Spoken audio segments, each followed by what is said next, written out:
Hey y'all, welcome back to the Late Night Vision Show. This is episode 25, and as usual, got my buddy Jason. How you doing, bud? Man, I'm doing good. I cannot believe it's episode 25. I think we say this every week. Yeah, we do every say it. But every week I'm just really surprised we're still doing this. Hey, you've got a nice, fancy new Outdoor Legacy t-shirt on right now, man. That's slick. Hey, thank you very much. We just got these in today, and we will be giving away Outdoor Legacy t-shirts with every thermal purchase. We've got got caps on the way too, so y'all stay tuned for that. But starting in a few days, we will be giving t-shirts away if you buy thermal. So we'll have some for sale for those of you who don't want to buy a thermal but want a t-shirt. We'll have some of those on the website. But yeah, I can't wait to get one and get a bunch of hog blood on it and bring it home.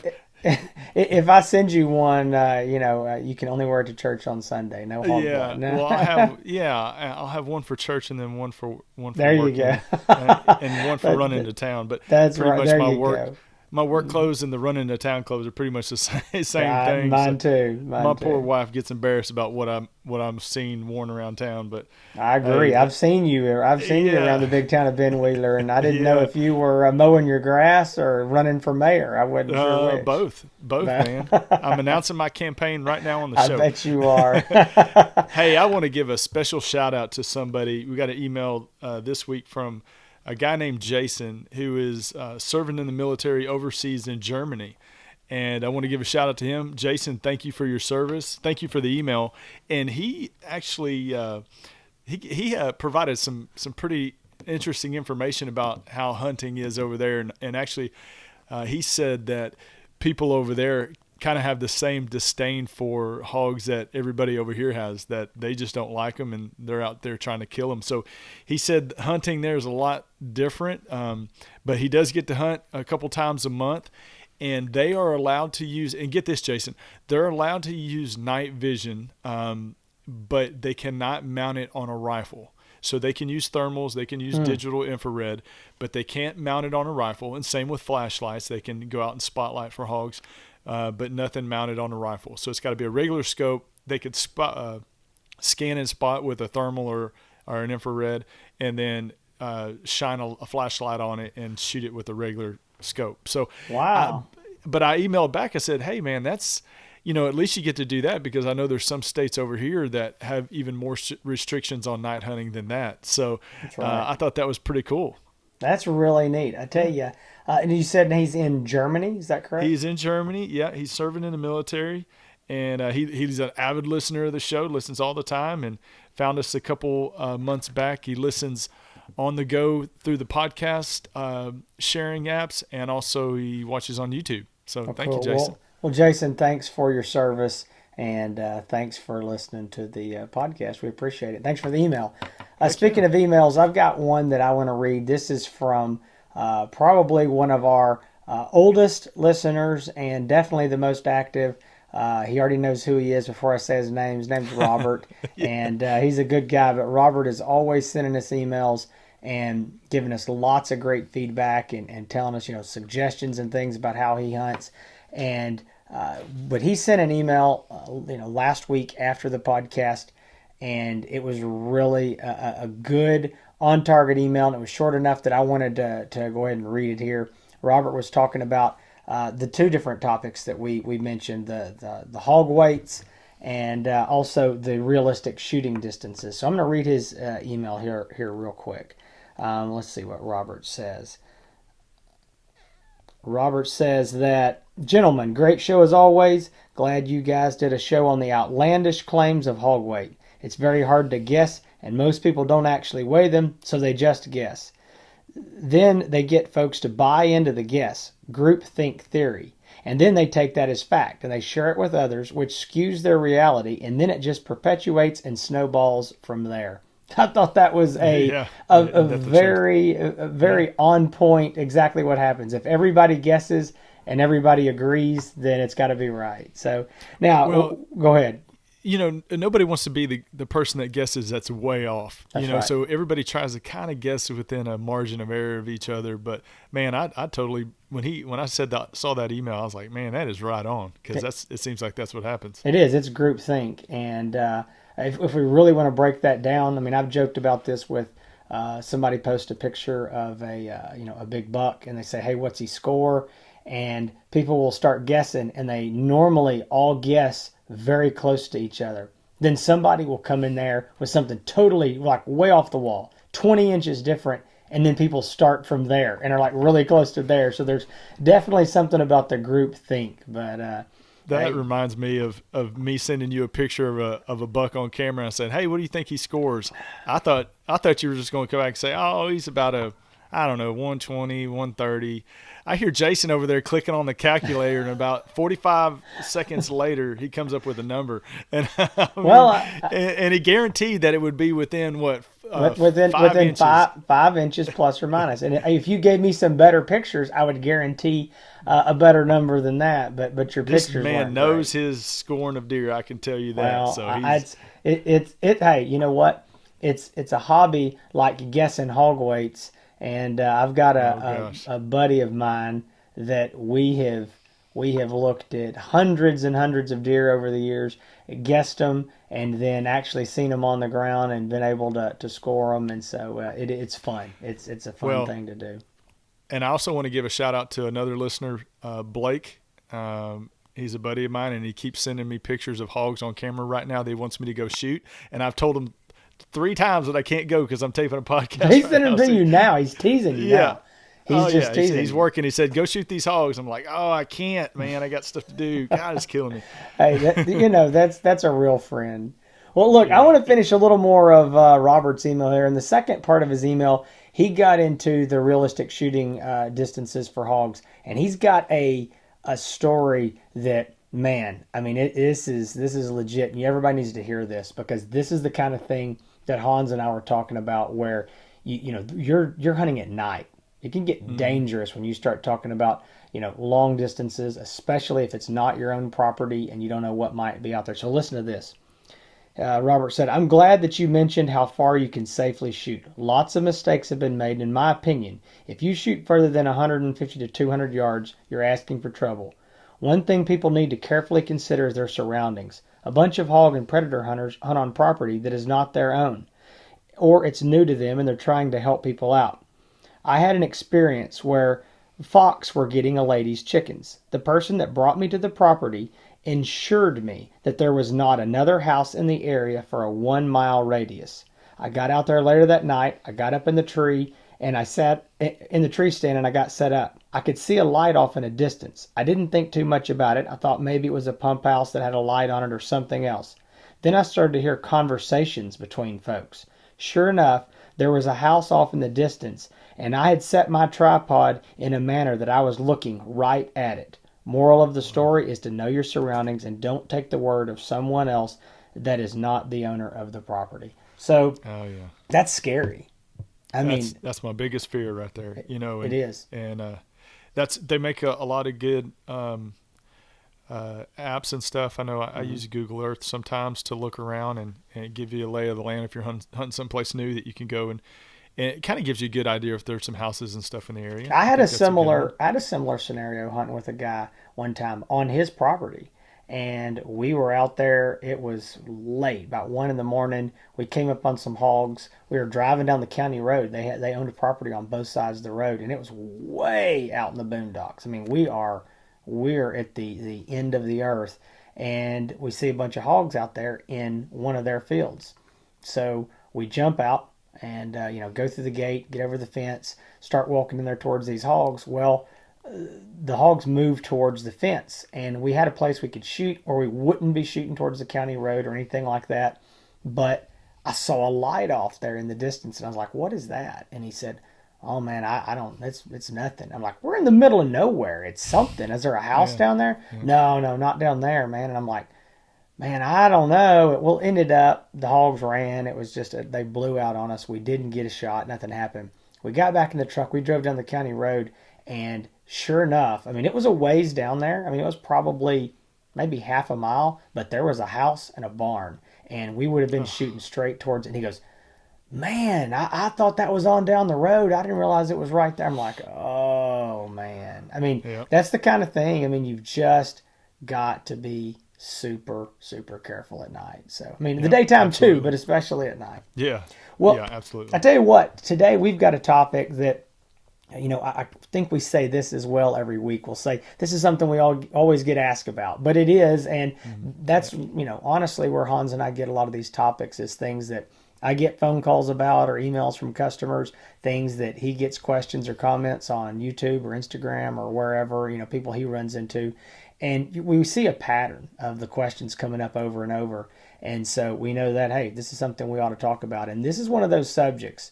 Today we're going to talk about the comparison between the Pulsar Trail XQ50 thermal rifle scope and the Flir Thermosight Pro PTS536. Now, these scopes are extremely similar in some ways. They're pretty different in some other ways, but we just want to kind of, lay these two scopes out side by side. And I know some of y'all may get tired of hearing these scope comparisons and, well, you've already got your scope. You don't want to hear about it. But there's a lot of people that are looking for the first time, or they're looking to upgrade or looking to get a second scope. And we both just spend a lot of time kind of help people, compare two scopes side by side. So we thought this would be, a good topic to compare these two. Yeah. So this is, as you know, and remember, Jason, we've, the last time we did a comparison, it was of the Pulsar Core RXQ30V versus the Flir PTS233.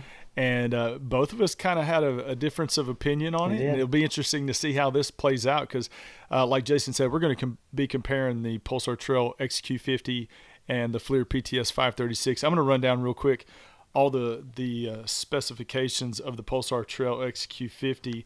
And I'm going to start out basically with the price. The price on this is on the Pulsar Trail XQ50 is $37.99. It's got a 384 by 288 thermal core resolution. It's 17 microns, 50 hertz refresh rate. It's got a 42 millimeter focusable objective lens, also with internal video recorder that does also record audio. It's got a rechargeable battery pack, picture-in-picture display. It's got multiple rifle profiles. You can sight in different rifles and move the scope back and forth between rifles.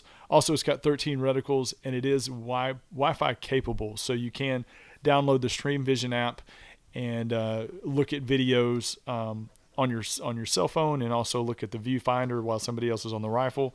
That's a neat little add on to that. But there's a lot of bells and whistles with the Pulsar Trail XQ50, and you're getting all that for $37.99. So that works out to be a lot for the money there. So well, I tell you what, that sounds so good. Let's not even talk about the Flir. Show's over. It's a great scope. Is it sold? Well, I'm going to go over these same specs on the PTS536. The scope is $37.95. So if you're a bargain hunter, then you obviously have to buy the 536 because it is $4 cheaper, and that's a big deal. So no, they're basically the exact same price. The Flir has a thermal core. It's the new Boson thermal core, and it is 320 by 256 pixels on the resolution. It's at 12 microns. It's a 60 hertz refresh rate. Has a 50 millimeter focusable objective. It has video recording internally, but there is no audio recorded in there. It has multiple color palettes. That's something that Flir is kind of famous for. A lot of people seem to really like those. I think they're a better selling point than they are useful, but a lot of people really like them. Same thing as multiple rifle profiles, so you can zero it for multiple rifles. It also has a really nice American Defense Manufacturing quick detach mount. That's one thing that a lot of people really like about the scope is it's a high quality mount that comes attached on there, and everybody seems to like it. So again, very, very similar scopes. Again, the price is the same. I'm going to add one. Yeah, I'm going to add one more thing on that. I don't think you mentioned it, but maybe you did. Maybe I missed it. It runs off of 2 CR123A batteries. It does, and there's something even more important that neither you nor you were interrupting me because I was fixing to criticize you and myself for something we left off. No. Neither one of us told what the magnification was. That's true. Yeah. Isn't that the most? If you did, I missed it. So what is the magnification? Let me jump in here real quick, and I'll tell you. The Pulsar Trail XQ50 starts out on a 2.7 base magnification and goes up to a 10.8 is what it goes to. It's a digital zoom. Yeah. So 2.8 power and the 2.7. 2.8. Oh. Okay, hang on a minute. Well, since we are by the seat of our pants, and that's okay. I get asked this all the time. Sometimes on my website it will say 2.7. Some places it'll say 2.8. Here's the reason for that. I'm gonna believe you, other than the website. Whose website says 2.7? Pulsar's or mine? You probably don't want to know. Mine. You don't want to know. Yeah. Okay. No. Here's the reason why. And this gets asked a lot. When Pulsar released all these scopes, the Apexes, the Trails, all these, most of them were listed in the catalog, on their website, on the spec sheets as odd numbers. They were 2.1 for the XQ38, 2.7 for the XQ50. We don't know why, but it changed. And they just changed it in some of their specifications as we got later on to 2.2 and 2.8. And we have no idea why, but it's just the way that it was. And so almost all of their stuff now says 2.2 and 2.8, but I've seen on their website in some places, that it'll be wrong as well. So at this point, we're just calling them 2.2 and 2.8 because that's what it actually says in the scope when you're looking at it and you're doing all the zooming. So we're just going to assume that's really what it is. But my website may say 2.7. That's just from the way that they originally had it. So we'll get that changed. But okay, so back on track. 2.8 optical for the XQ50, and for the Thermosight Pro PTS536, it is a whopping 4 power optical magnification with up to a 4x digital zoom. So you can go up to 16 power digitally, but 4 power base magnification. So that's the basic rundown we've got there in a roundabout manner, but that's the two scopes side by side. Well, I mean, if you're looking right down the list there, I think to you and I that are dealing in thermal scopes every day, there's some pretty glaring differences.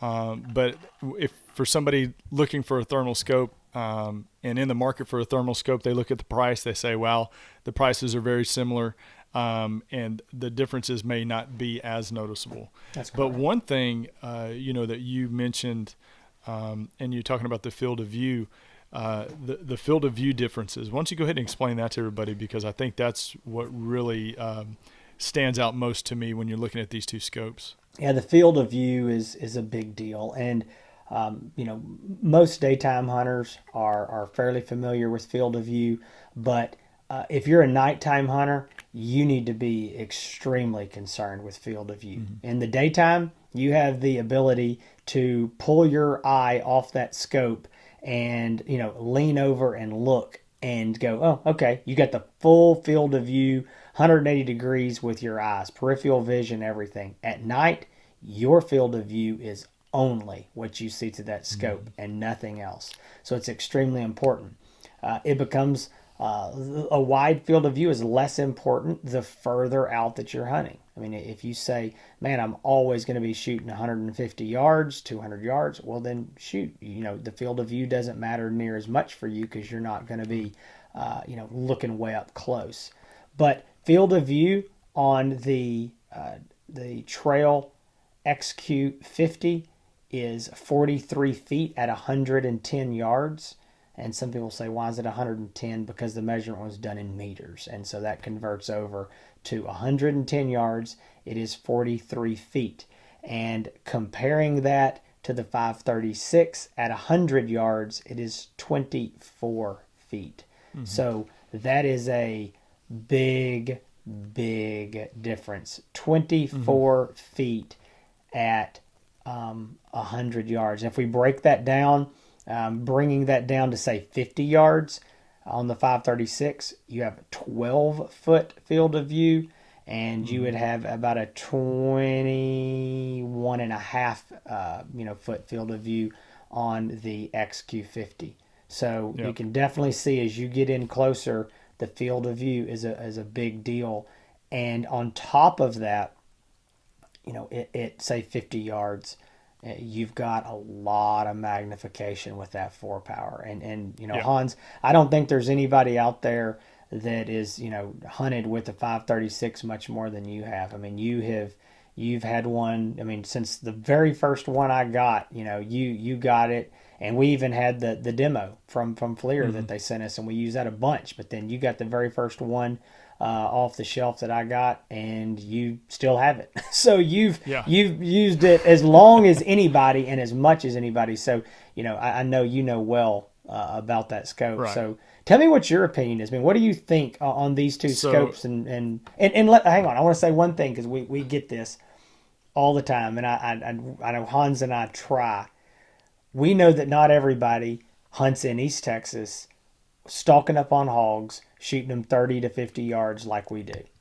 So we know that, and we're going to try our best to not say this doesn't work for me, so it shouldn't work for anybody. So we're going to try that in our opinions here, to just compare these two and be fair and say what they're good for and maybe what they're not. Yeah, exactly right, and that is true, and that's a good point to make too, because these scopes and the PTS may be a better choice for somebody in a different hunting condition. But so when the last comparison we did with the Pulsar Core RXQ30V and the Flir PTS536, I actually preferred the Flir over the Pulsar. But I'm going to tell you now, this time, comparing these two scopes, the Pulsar Trail XQ50 and the Flir PTS536, I definitely prefer the Pulsar in this matchup, and I'm going to tell you why. It all comes down to field of view. And for me personally, at 50 yards, which the majority of my shots are taken at 50 yards, with the Pulsar, you have almost twice as much field of view at 50 yards than you do have with the Flir. And that's a big deal. When you're taking shots on hogs, really the first shot isn't the problem, it's the follow-up shots, which presents the problem. So that's going to be my biggest reason why I prefer the Pulsar, is just because it starts out on a lower magnification. But along with that, the Flir 536 has a great image. The image quality I think is very, very good for a 320 resolution scope. I mean, it's some of the best resolution that I've seen. Is that image better than the XQ50? Why are you going to put me on the spot? I at 50 yards, looking through the Pulsar and the 536, I do think that the picture is better with the 536. What about 200 yards? Yeah. I'm not going to let you off on 200. Yeah. So it does. I think, man, I'm telling you, with that 536, I was IDing. I was telling the difference between deer and hogs at 600 and 700 yards. You won't do that with an XQ50. No, and it's just magnification. That's just, you just can't. Yeah, it's just because it's starting out on a base power of 4, so yes, the picture I do think is a little bit better on the 536. Not a lot, but a little bit better.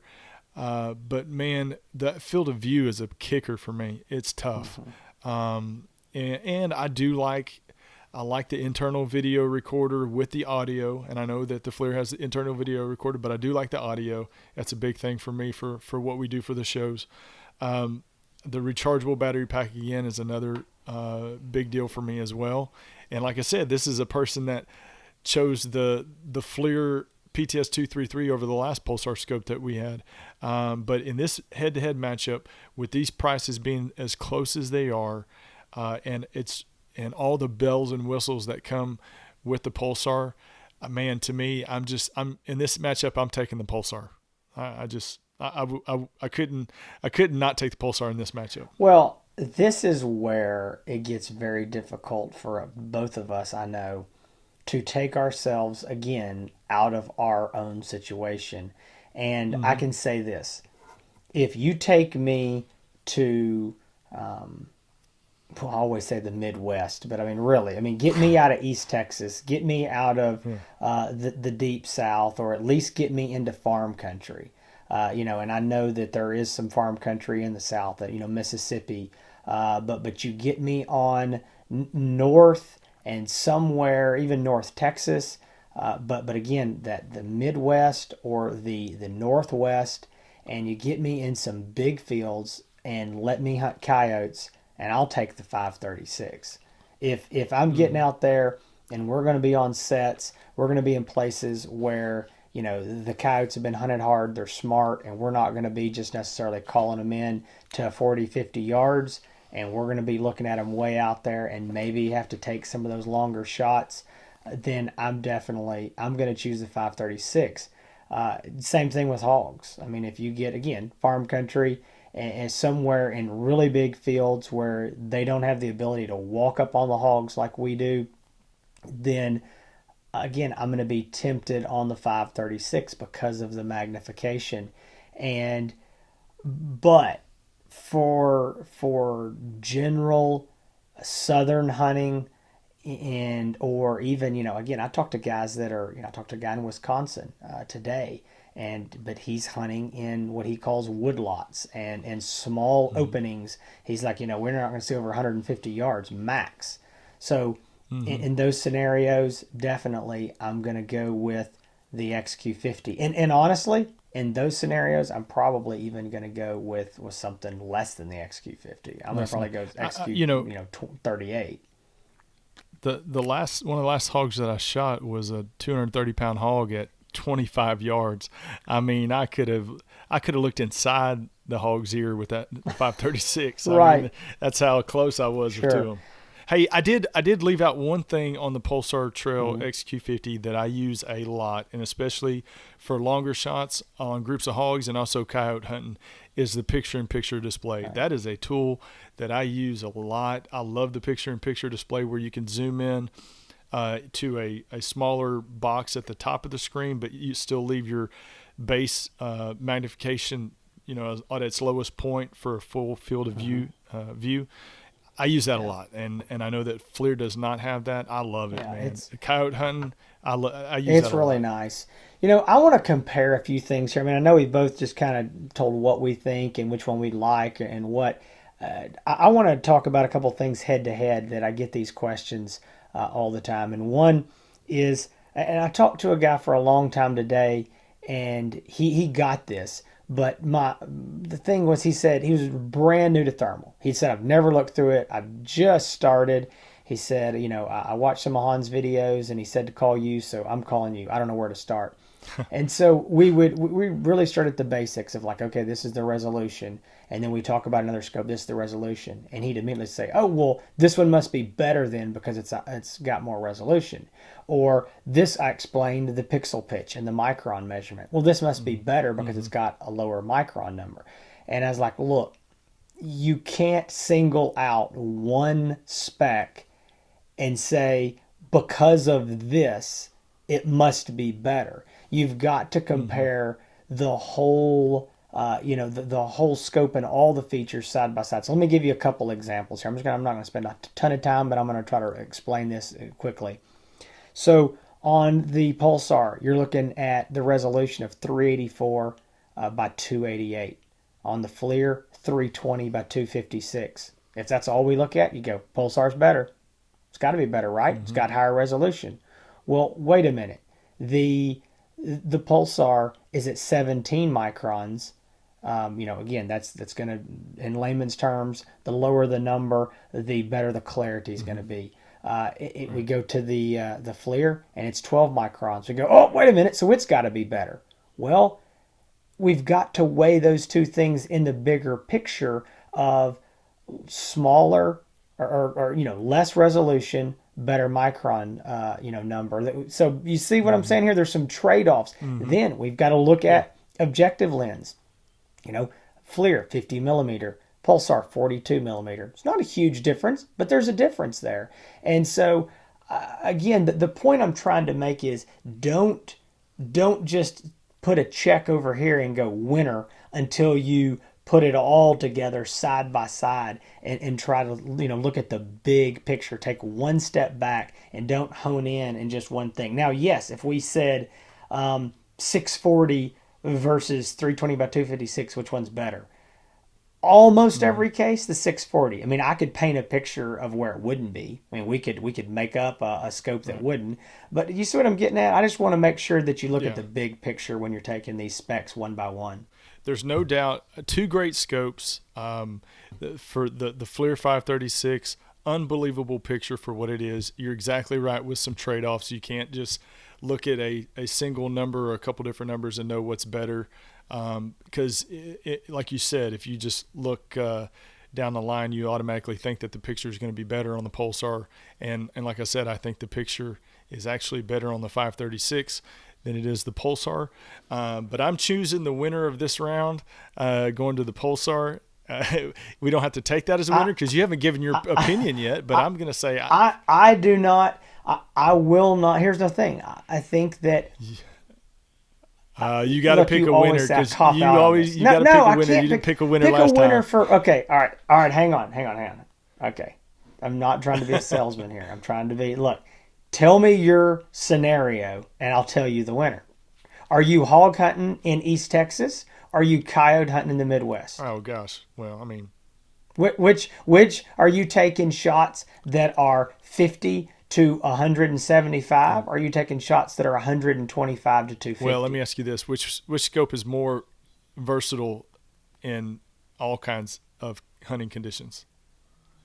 That was a trick question. The XQ50, the XQ50, because you are going to be able. Look, we already talked about it last week. You and I don't think we really need to be shooting out past a couple hundred yards anyway. Granted, I know a lot of the guys that are buying the 536 are having to do that. They're buying it for that reason, and I understand that. But the 536 is definitely not going to be near as good at those 30, 40, 50, 60 yard shots as the XQ50. Well, at the same time, the XQ50 is not going to be as good at 175 or 200 that the 536 is. So, but yeah, most versatile all around, no question. The XQ50 wins that, but there's a real place for the 536. And I've sold a lot of them, and the guys who get them, and if they know what they're getting, when they get into it and they've understood, they've had somebody explain it to them, and they know it, they love it. You just don't want to buy one and go out there and try to shoot, coons at 15 yards. Well, because you're going to shoot them, all they're going to see is their eye. When people call and they ask me about these two scopes, the first thing that I ask them is, what is your average distance shot? That's the first thing I ask. And if they say anything over, if their average shot is 100 yards and over, more than likely I'm going to suggest the Flir PTS536. So you're exactly right. Depending on, it's hard for us to choose which scope is best, for everybody out there hunting. I know if I'm having to choose personally here, but people all around the country have different hunting conditions, different average shots. I get people that say, hey, I need something that can shoot anywhere from 100 to 300 yards. And I'm taking the 536 all day long in that scenario. So you're exactly right. Depending on your conditions, what you're hunting, the distances you're hunting at, but when you're looking at these two scopes, that's the first thing you needed to know when you call or when you're asking about them is, I know that under my normal hunting conditions, my average shot is going to be this distance. So and the real thing that I like to ask people is not even just what your average shot. Tell me what a normal, not a crazy scenario. What is a normal, everyday close range shot going to be, and what's a normal, everyday long range shot going to be? And when I get those two, so I go, okay, if a guy says he wants to shoot 20 all the time and also 250, well, he's got a problem. It's going to be really tough to find something that does everything. But going back to, we talked about the XP50 versus the 536. We get that that question a lot, and we talked about how they're really not a good comparison. And I would say well, we did say that where the XP50 is great, the 536 is bad. Mm-hmm. And where the 536 is great, the XP50 is bad. These two scopes have a lot of overlap. Right. I mean, there's a big area between 75, 100, and 150 that these two scopes will both do you really well. But it is going to be, if you're going to tend to those closer shots and need that field of view, the XQ50 is definitely the choice. But again, it goes back to, if you're shooting longer, you're going to need the magnification. And I talked to a guy today who said, he goes, look, I'm 60-something years old. I don't see well, and I want that hog to take up the whole viewfinder. Yeah, he said, I'm going to take one shot and I want to shoot him in the head and I want to be done. And I'm like, hey, you want the magnification then. Yep. So, well, you know what to each their own. You know what the best news on that is? That both of these are in stock at Outdoor Legacy. That's exactly right. So you need to give Jason, give Jason a call. You can reach him at 877-350-1818. Give him a call and ask him about these scopes. He'll probably have more to say about it. He may even change his mind. I don't know. No, I don't think so. You never know. You never know. Hey, I hope you enjoyed listening to the comparison of the Pulsar Trail XQ50 and the Flir PTS536. This is really our second comparison show that we've done on scopes. We're going to be doing more of these in the future, lining these scopes up head to head, because these are the questions that Jason and myself get all the time. And what better way to get it all out there than to put out a podcast about it and let people search for it and find it. And definitely give us a call if you have a question about it.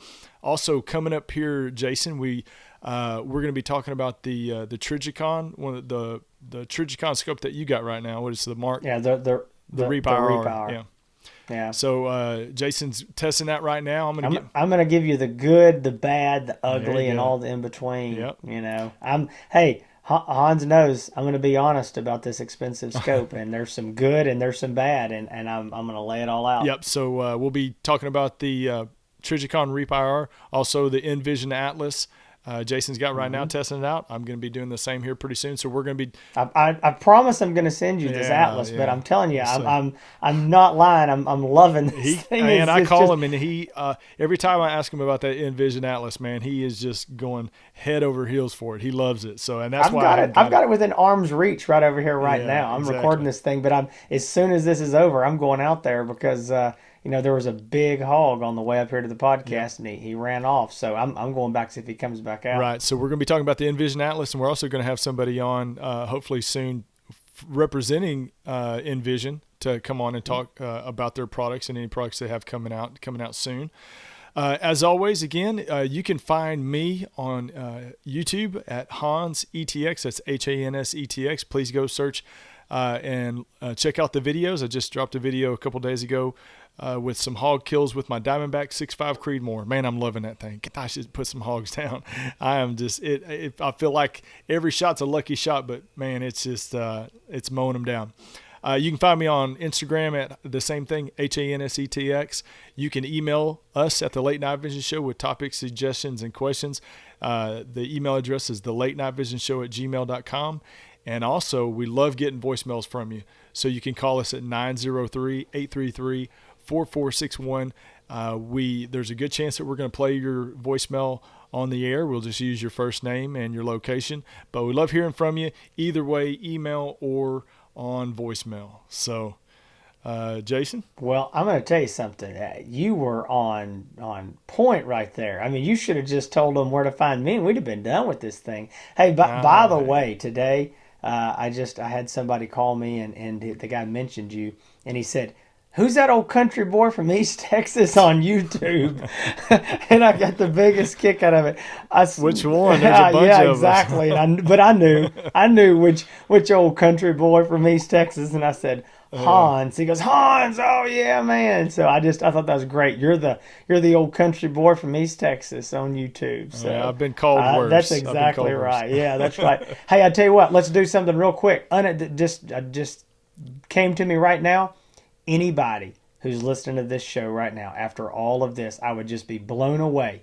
So the first person to send an email to the Late Night Vision Show, and if you'll send an email and say, please send me an Outdoor Legacy shirt, Give me your shirt size, your address. I'll send you one only to the first person. So we will see who really listens all the way to the show.